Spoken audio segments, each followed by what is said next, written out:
So this document has really come a long way since we started building it. It used to just be a blob of numbers out there, just black text floating inside this Excel worksheet. We've really started to spice it up with colors and borders and background colors, formatting this document. Now, I want to take this a step further. Our title, although it's a nice title, it's nice, big and bold there at the top of the screen, what I'd like to do now is take that title and center it along the top of my spreadsheet here. I want to put monthly budget right in the middle of the width of this spreadsheet. Now, how many columns do I have? A, B, C, D, E, F. That's 1, 2, 3, 4, 5, 6 columns there. So roughly right about here in between C and D is the middle of my spreadsheet. That's between two cells though. I can't put monthly budget where there's no cell. That's in the middle of two cells, right? I'd have to insert another one inside of there to be able to create that center spot.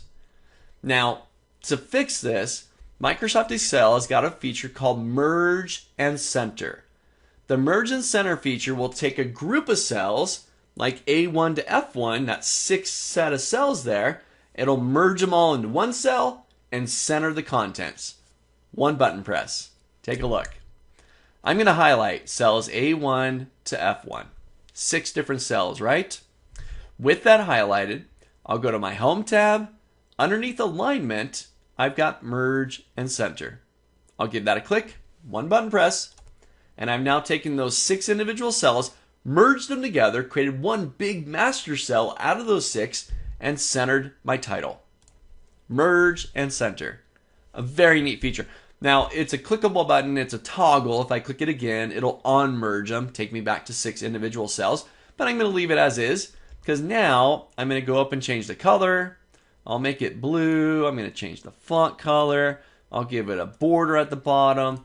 And now I've got a nice title up there at the top of the screen. And you know what? I think I got too many rows here. I'm going to select row 3 and delete it. Control minus. We'll get rid of that. I just think it looks better. Not as much white space up there at the top. But try this out. Merge and center. Grab a number of cells like A1 through F1, those 6 cells. Go up to Home, Alignment, Merge and Center. Takes them all into one cell and centers your title. Much more presentable, much cleaner. Try it out.